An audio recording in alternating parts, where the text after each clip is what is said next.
This video did not find you by accident. Something in your frequency, something in the rhythm of your searching, something in the precise alignment of this moment in your life drew you here. And I know that might sound like something you have heard before, but stay with me because what I am about to share with you is not motivation. It is not inspiration. It is a three-phase method rooted in knowledge so ancient, it predates every self-help book ever written, and so precise that modern neuroscience is only now catching up to what it describes. The first phase takes less than 60 seconds, and if you apply nothing else from this entire experience, that single shift will begin to change the way your body responds to your own intentions. But the real transformation, the one that will allow you to finally complete what you start, to feel a clarity you may not have experienced in years, perhaps ever, lies in the integration of all three phases together. They build on each other, they weave into each other. And by the time we reach the third, you will understand why everything you have tried before felt like pushing a boulder uphill. You were not weak. You were not lazy. You were using the wrong manual entirely. Let me ask you something, and I want you to answer honestly, not to me, but to yourself. Do you know what you need to do with your life and yet find yourself unable to do it? Do you wake up with plans that dissolve by noon? Do you set goals that excite you at night but feel impossibly heavy in the morning? Do you watch hours vanish into a screen and then feel a hollow ache in your chest? Not because you wasted time, but because some part of you knows, deeply knows, that you are capable of so much more. If any of that resonates, then what I am about to tell you is not just relevant, it is urgent. Because what you are experiencing is not a character flaw. It is not procrastination in the way you have been taught to understand it. It is not a lack of discipline or willpower or ambition. What you are experiencing is a symptom, a very specific, very measurable symptom of something that has been done to your internal architecture without your knowledge or consent. And the ancient world had a name for this. They called it the severing of the inner flame, the disconnection between the one who sees and the one who acts, the fracture between vision and embodiment. Today, science calls it something else. It calls it dopaminergic dysregulation. But the mechanism is identical. The fire that is supposed to propel you toward your future has been quietly, systematically redirected, drained, siphoned into channels that serve everything and everyone except the life you came here to build. Let that land for a moment. Breathe into it. Because understanding this, truly understanding it, changes everything. It means the war you have been fighting against yourself was never yours to fight. You were not battling your own weakness, you were battling a hijacking. And the moment you see the hijacking for what it is, the moment you understand its mechanics, you gain something that no amount of motivation could ever give you. You gain leverage, real, structural, biological leverage over your own mind. Now, to understand how this hijacking works, we need to go deeper than the surface-level explanations you have probably encountered. You have likely heard of dopamine. You may have heard it called the pleasure chemical, the reward molecule, the thing that makes you feel good. And this is where the great misunderstanding begins.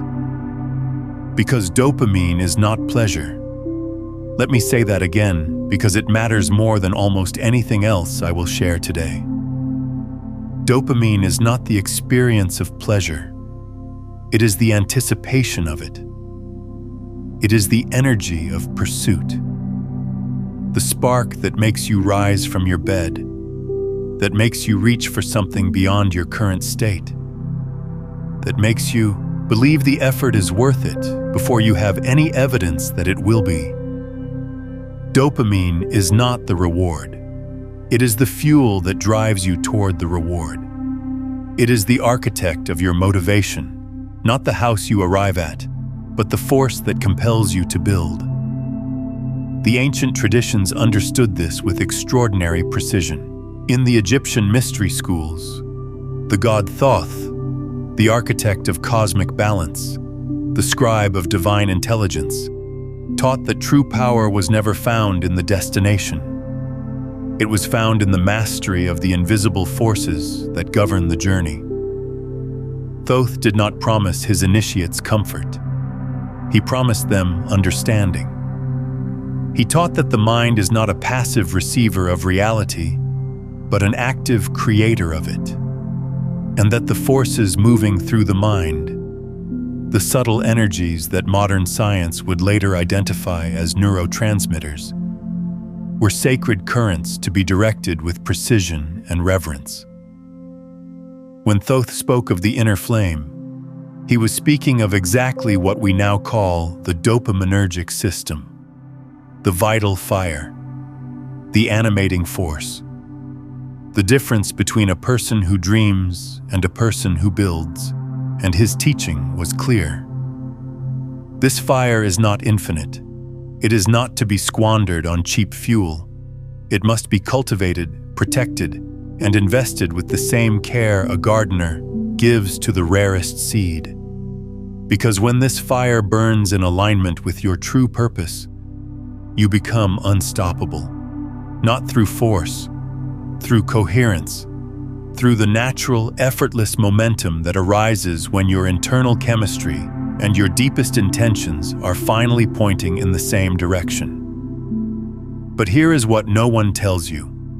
The modern world has declared war on this fire, not openly, not honestly, but through a silent, pervasive, brilliantly engineered campaign of distraction that targets the very mechanism Thoth taught his students to protect. And the weapon of this war is not violence or oppression. It is convenience. It is entertainment.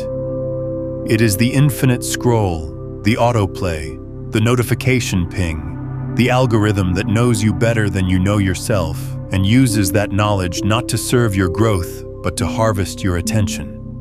Every time you unlock your phone without intention, every time you fall into a scroll you did not choose, every time you watch one more video, check one more feed, refresh one more page, you are making a withdrawal from your vital fire. And unlike a bank account, this system does not send you a warning when the balance is low. It simply stops working. The motivation disappears. The energy evaporates. The plans you made with such clarity and excitement become abstract concepts floating somewhere above your head, visible but unreachable, like a dream you can remember but cannot re-enter. This is the hijacking. This is what has been happening to you, and understanding it is not enough. You need to know how it operates at the level of your biology, because only then can you reverse it. Here is how the mechanism works. Over millions of years, your nervous system evolved to release dopamine in response to real achievement. The hunt, the harvest, the shelter built with your own hands, the skill mastered through repetition and patience. The reward always came after the effort, and it came in proportion to the difficulty of what was accomplished. This was the natural calibration. Effort first, reward second. Process first, pleasure second. And this calibration kept the system healthy, kept the fire burning at a sustainable temperature, kept the human organism motivated and capable and resilient across the long arc of survival. Now consider what has changed. In the span of just a few decades, a blink in evolutionary time, you have been placed in an environment where reward requires no effort at all. You receive more novel stimulation in 10 minutes of scrolling than your ancestors received in an entire week. Every notification is a tiny dopamine spike. Every short video is a burst of novelty. Every like, every comment, every message is a microdose of the same chemical that was supposed to be reserved for real accomplishment. And none of it requires anything from you. No effort, no patience, no tolerance for frustration, no growth. Just the movement of a thumb across glass. Your brain does not know the difference. It cannot distinguish between the dopamine released from building something meaningful and the dopamine released from watching a 15-second clip of someone else doing something meaningless. It only registers the intensity of the signal. And the intensity of digital stimulation is engineered, deliberately and precisely engineered, to be as high as possible, because your attention is the product. Your engagement is the currency, and the longer they can keep you scrolling, the more money they make. You are not the customer. You are the resource being extracted. Now imagine your sensitivity to pleasure and motivation as a thermostat. In a healthy state, this thermostat is calibrated so that the moderate, gradual rewards of real life, the satisfaction of completing a task, the warmth of a genuine conversation, the quiet pride of showing up for yourself. These register as meaningful. They move the needle. They feel good. They feel like enough. But when you flood the system with artificial spikes day after day, hour after hour, the thermostat adjusts. It has to. It is a survival mechanism. Your brain raises the baseline to protect itself from the overload. And suddenly, the moderate rewards of real life can no longer reach the threshold. Reading a book feels tedious. Working on a project feels like dragging yourself through wet concrete. Having a conversation without checking your phone feels almost physically uncomfortable. Not because these things have become less valuable, but because your internal thermostat has been cranked so high that only the most extreme stimulation can register anymore. This is what the ancient teachings called the dimming of the inner sight, the loss of the ability to perceive the subtle. When you are drowning in noise, you cannot hear the whisper. And the whisper is where all the real information lives. The whisper is your intuition, your purpose, your next step, your deepest knowing. It has not gone anywhere.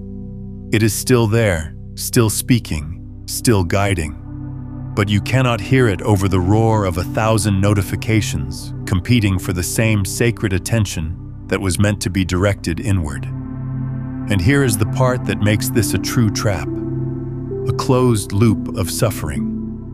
The more you seek relief through the very stimuli that caused the problem, the deeper the deficit becomes. Each artificial spike is followed by a valley. Each valley feels worse than the last. And in that valley, the only thing that seems to offer relief is another spike.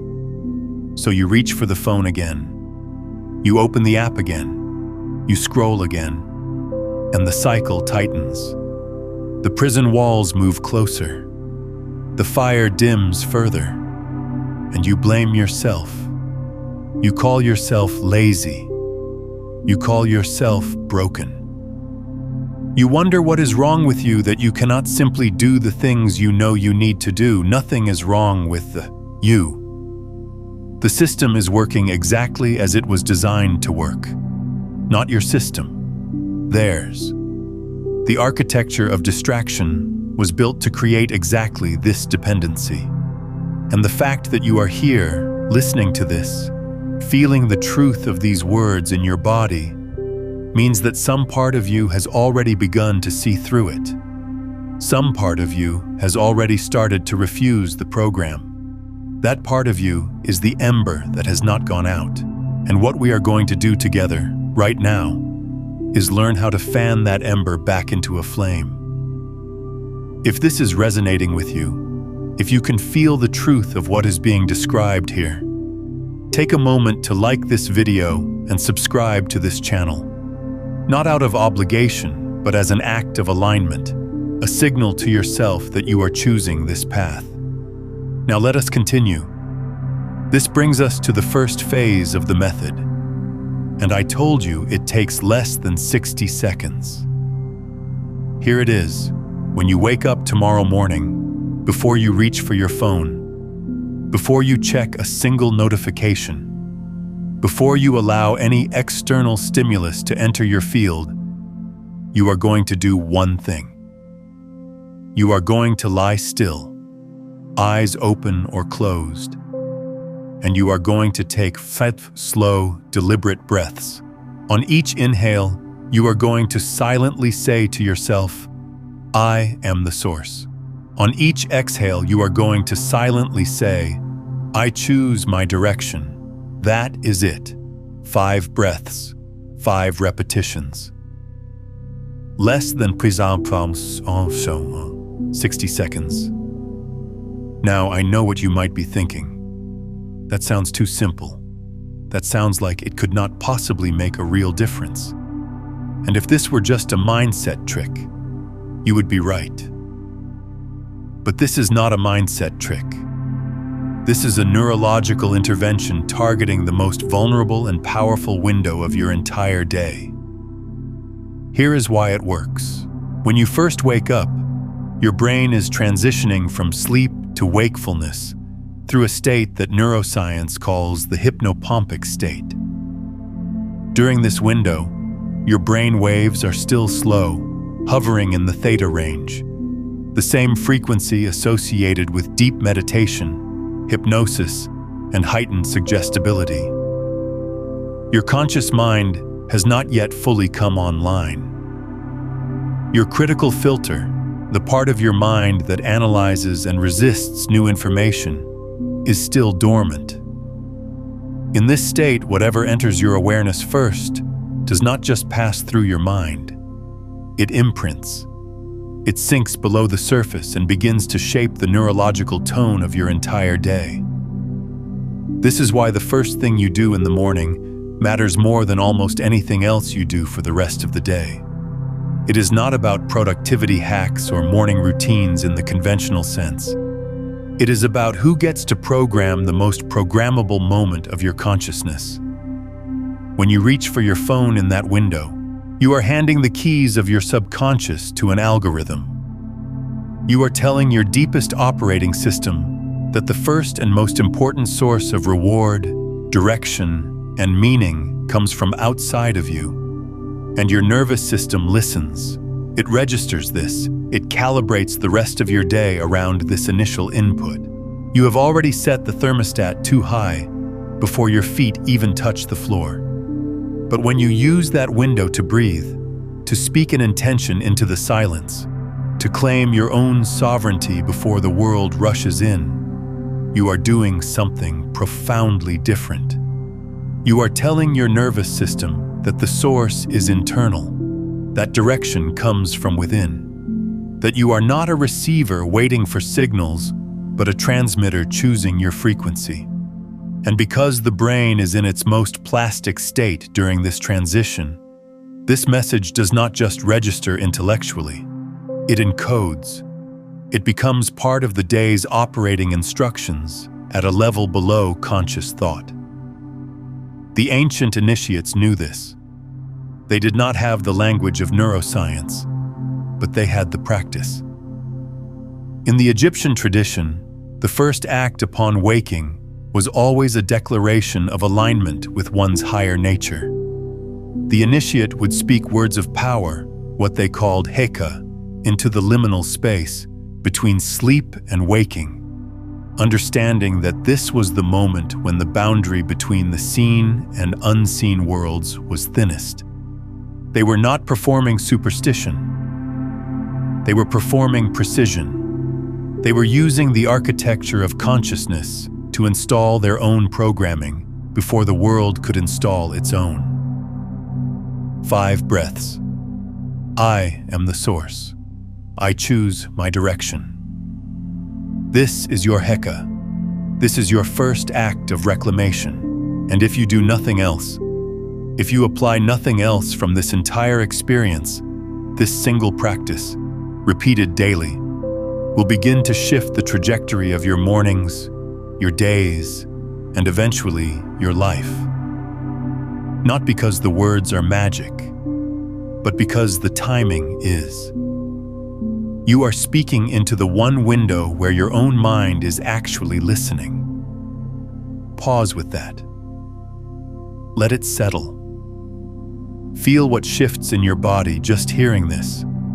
Because if you felt something, a quickening, a recognition, a sense of yes, that is not wishful thinking.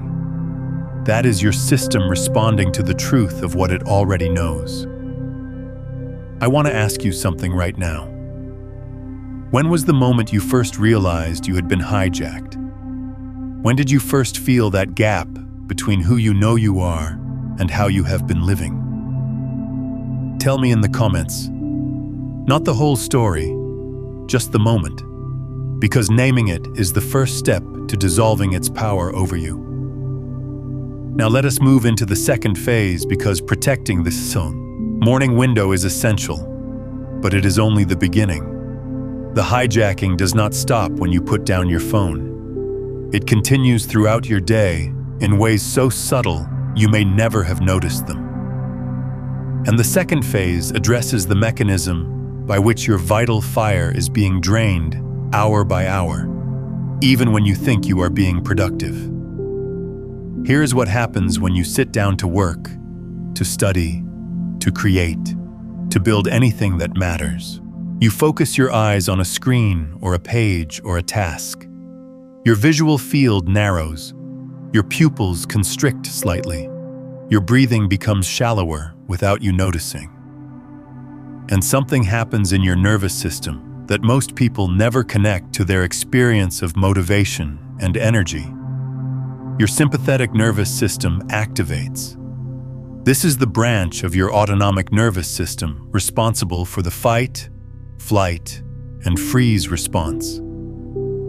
It is the system that evolved to help you survive immediate threats. When your visual field narrows, your brain interprets this as a signal that something requires intense, focused attention, which in evolutionary terms almost always meant danger. A predator, a rival, a threat that demanded every ounce of your awareness. So while you sit at your desk answering emails or working on a project, your body is running a low-grade stress response. Not enough to make you consciously anxious, but enough to drain your energy reserves steadily and silently. It is like leaving a car running in the driveway. The engine is on, fuel is burning, but you are not going anywhere. And after hours of this, when you finally try to summon the motivation to work on something that truly matters to you, the tank is empty. Not because you used the fuel on something important, but because it leaked out through a stress response you did not even know was running. This is where the second phase comes in, and it is deceptively simple but neurologically profound. For every hour of focused work, you are going to take 5 minutes to step away from whatever you are looking at. You are going to go to a window or step outside if you can, and you are going to look at the farthest point you can see. The horizon, a distant building, the edge of the sky. Anything that forces your eyes to focus at maximum distance. Here is what happens when you do this. The muscles in your eyes, which have been locked in close focus, begin to relax. Your visual field expands, and this expansion sends a direct signal through your optic nerve to your brain that triggers a shift from sympathetic activation to parasympathetic activation. The parasympathetic nervous system is the branch responsible for rest, recovery, digestion, and regulation. It is the system that tells your body the threat is over, you are safe, you can stand down and repair. In 5 minutes of panoramic vision, you are not just resting your eyes, You are resetting your entire nervous system. You are turning off the silent stress response that has been draining your fuel. You are telling your body at the deepest biological level that it is safe to recover, safe to restore, safe to redirect energy toward the things that actually matter to you. And when you return to your work after this reset, you will notice something remarkable. The task feels lighter. The resistance is lower. The motivation comes more easily, not because the task changed, but because your internal state changed. You cleared the static. You stopped the leak. You gave your system permission to operate from creation rather than survival. The ancient traditions encoded this understanding in ways that are almost eerily precise. The Egyptian concept of the opened eye, the Eye of Horus, was not merely a symbol of spiritual sight. It was a teaching about the relationship between visual perception and states of consciousness. The initiates were taught that the way you use your eyes directly shapes the state of your mind. Narrow focus for penetrating analysis, wide focus for receptive awareness, and the deliberate alternation between the two for maintaining balance, for keeping the inner fire steady rather than letting it spike and crash. Think about that. Thousands of years before anyone understood the autonomic nervous system, before anyone could measure sympathetic and parasympathetic activation, the mystery schools were teaching their students to alternate between narrow and panoramic vision as a practice of internal regulation.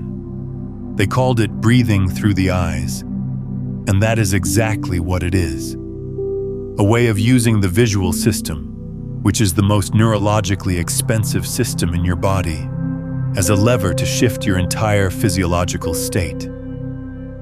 If this video is awakening something in you, what we have explored here only touches the surface. My complete guide, Beyond the Frequencies, a quantum guide to consciousness mastery, walks you through the full system of 9 master frequencies, step by step, from transforming resistance into creative power to living as the field itself rather than separate from it. It is linked in the pinned comment below.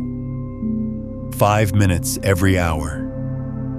Look at the horizon. Let your gaze soften. Let your visual field expand until you can see the periphery without moving your eyes. Breathe slowly while you do this, and notice what happens. Notice the shoulders drop. Notice the jaw unclench. Notice the subtle shift from tension to openness, from contraction to expansion, from survival to creation. This is not a break. This is a recalibration. This is you taking back control of a system that has been running on emergency mode for so long, you forgot what normal feels like.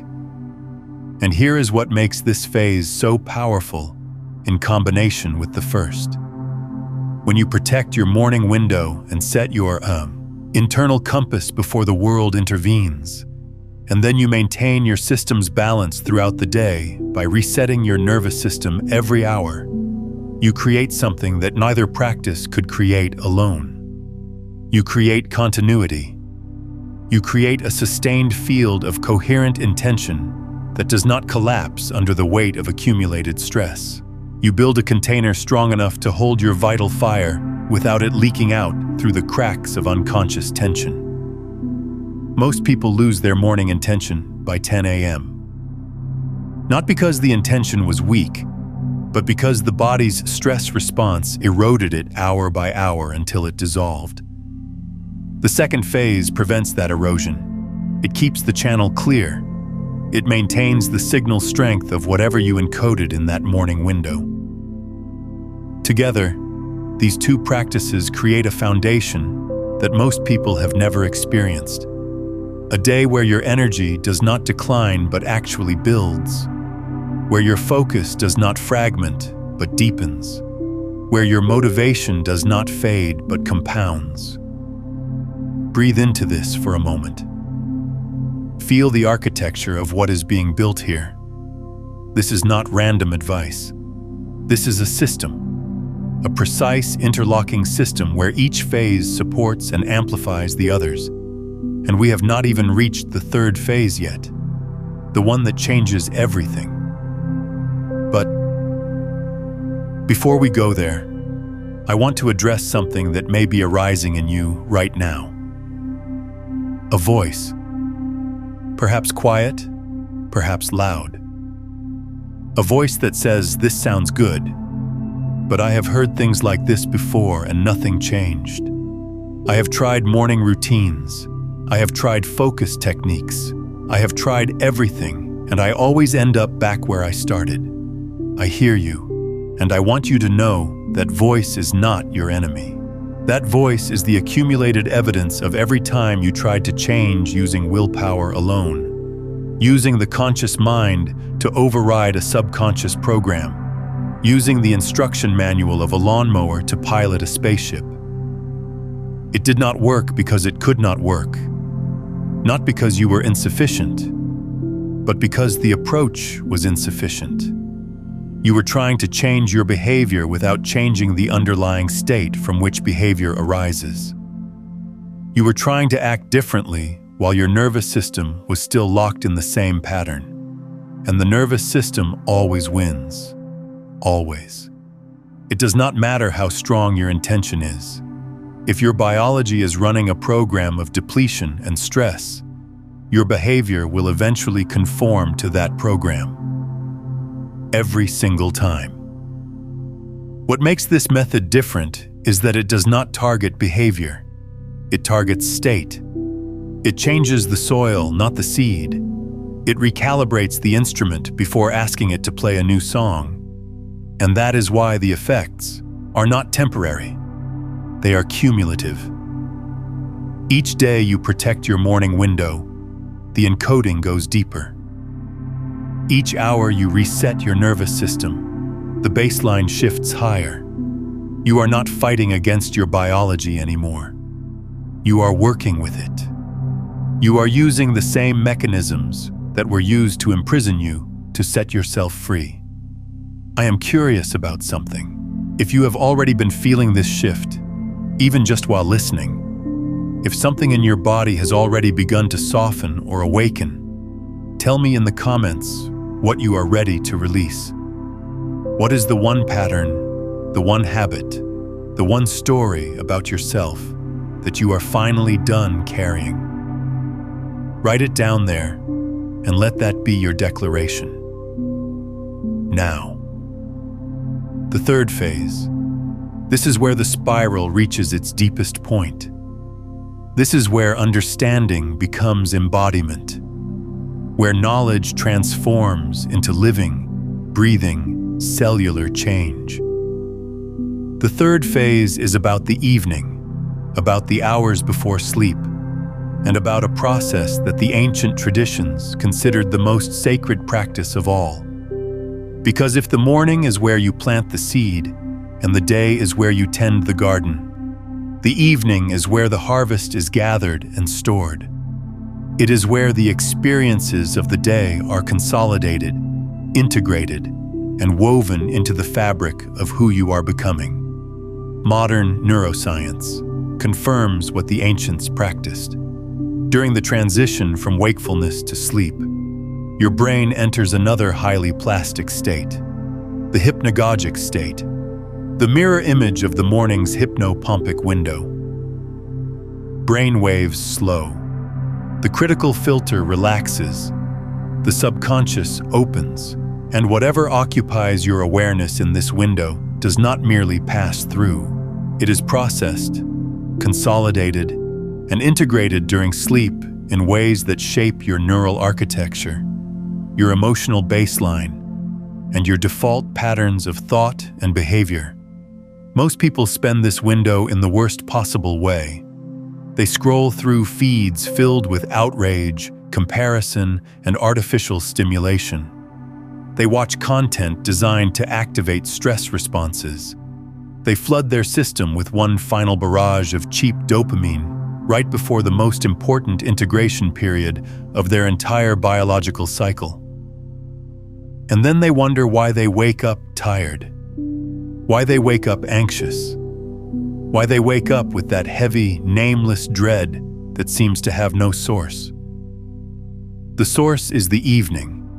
The source is what you fed your mind in the last hour before sleep.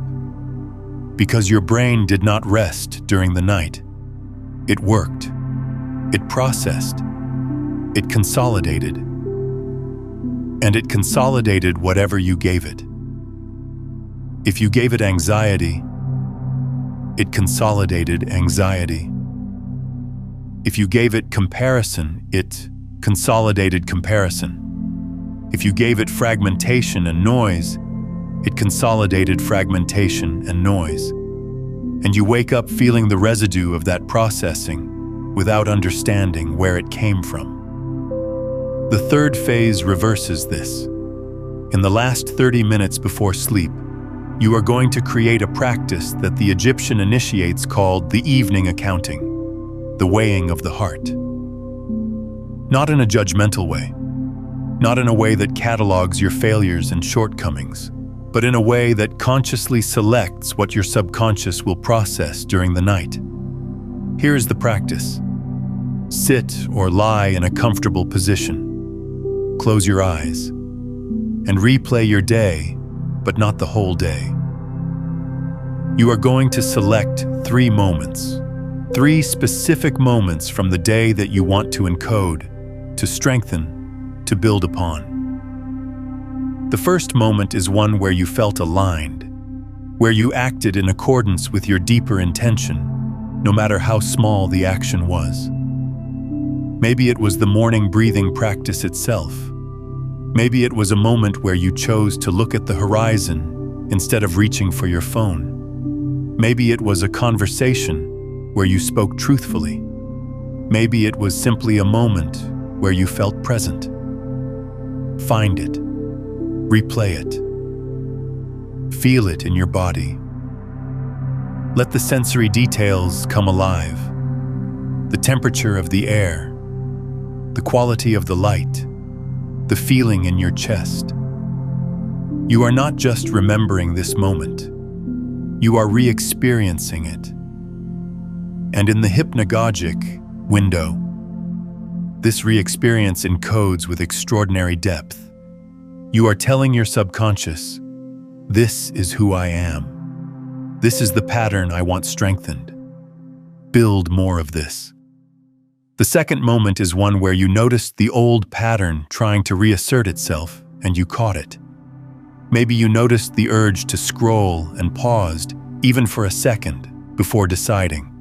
Maybe you noticed the familiar heaviness of procrastination and recognized it as a symptom rather than a truth about yourself. Maybe you noticed the voice of self-criticism and instead of believing it, simply observed it. This moment matters enormously because it represents the growth of awareness. It is the moment where the unconscious pattern began to become conscious. And consciousness is the solvent that dissolves all patterns. By replaying this moment before sleep, you are strengthening the neural pathways of self-awareness. You are training your brain to catch the hijacking earlier and earlier, until eventually it catches it before it even begins. The third moment is one of genuine gratitude, not forced gratitude, not the kind where you list things you think you should be grateful for, but a moment from the day where you actually felt something, where beauty or connection or meaning touched you, even briefly.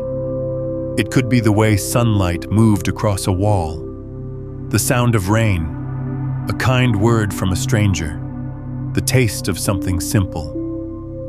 Find the moment where life itself reached through the noise and touched you, and let yourself feel it fully. Because gratitude is not a concept, it is a frequency. It is a specific neurochemical state characterized by the release of serotonin and oxytocin, chemicals that directly counteract the dopamine deficit we discussed. When you encode gratitude in the hypnagogic window, you are not just thinking positive thoughts. You are chemically rebalancing your system. You are restoring the receptors that were dulled by overstimulation. You are recalibrating the thermostat back toward a level where real life can register again, where the subtle becomes perceptible, where the whisper can finally be heard. 3 moments: alignment, awareness, gratitude, replayed with full sensory detail in the 30 minutes before sleep. This is the evening accounting. This is the weighing of the heart. And it is not a journaling exercise or a gratitude list. It is a deliberate act of neurological programming, using the brain's own integration mechanisms to build the architecture of the person you are becoming. Now feel the complete structure. Feel how the 3 phases interlock. The morning encodes your intention into the most receptive state of consciousness. The daytime resets prevent that intention from being eroded by accumulated stress. And the evening practice selects and strengthens the specific experiences that align with your deeper direction, feeding them into the overnight consolidation process that literally rebuilds your neural pathways while you sleep. This is not a routine. This is a cycle, a living, breathing cycle that mirrors the natural rhythms of consciousness itself. Dawn, day, dusk, planting, tending, harvesting, intention, maintenance, integration. It is the same cycle the ancients mapped onto the movement of the sun across the sky, the same cycle they encoded in their temples and their rituals and their sacred texts, not because they were primitive or superstitious, but because they understood something we have forgotten. That consciousness is not separate from biology, that the spiritual and the physical are not different domains, but different octaves of the same instrument, that to change your life, you must change your state, and to change your state, you must work with the rhythms that your body and mind already follow. The teachings attributed to Thoth speak of 3 great powers: the power of the word, which is the morning declaration, the power of the eye, which is the panoramic reset, and the power of the heart, which is the evening accounting. These were not metaphors, they were instructions, precise, practical instructions for maintaining the coherence of the inner flame across the full cycle of a day. And when you practice all 3, something begins to happen that none of them could produce alone. A momentum builds, a coherence establishes itself. The scattered fragments of your attention begin to consolidate around a central axis. And that axis is you, not the distracted, depleted, hijacked version of you, the real you, the one who has been waiting beneath the noise this entire time. Let me tell you what to expect, because this is important. The changes will not announce themselves with fireworks. They will come quietly, almost imperceptibly at first. You will notice that you wake up differently, not with that heavy, grasping feeling of needing something immediately, but with a strange, unfamiliar stillness. A space, a pause where the compulsion used to be.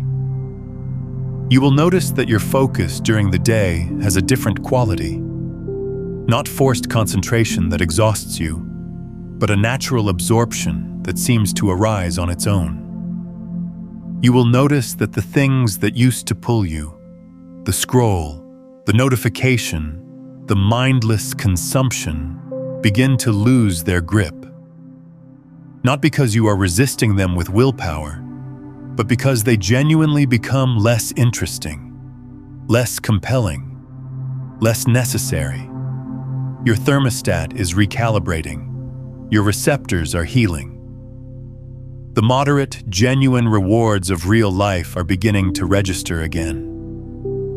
And then, perhaps a week in, perhaps 2, you will notice something else. Something harder to name. a feeling of solidity, of presence, of being here, in your life, in your body, in a way that you may not have felt in years.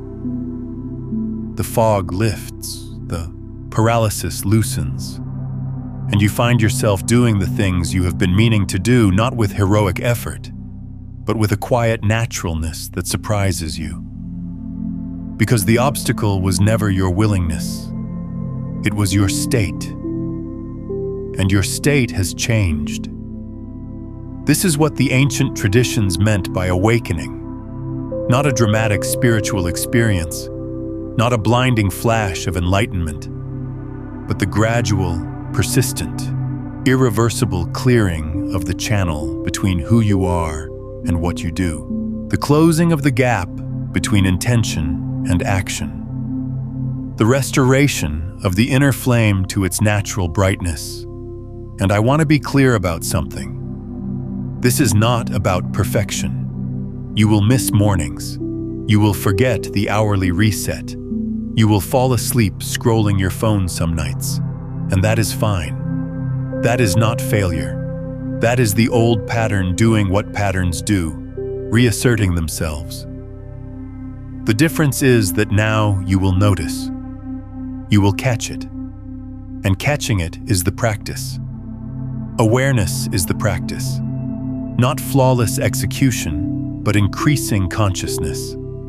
Each time you notice the pattern, you weaken it. Each time you return to the practice, you strengthen the new one. This is not a test you can fail. It is a direction you walk in, and every step counts, even the ones that feel like stumbles.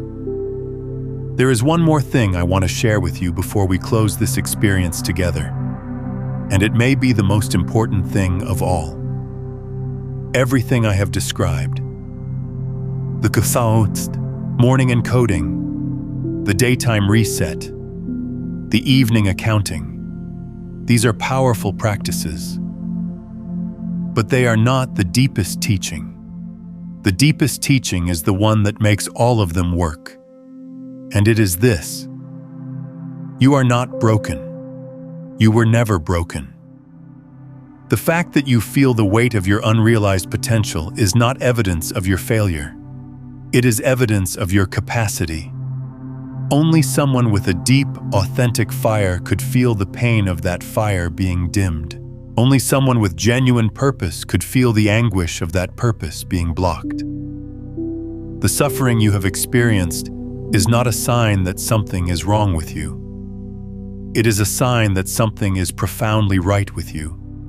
Something so right that it refuses to be silenced, even by the most sophisticated systems of distraction ever created.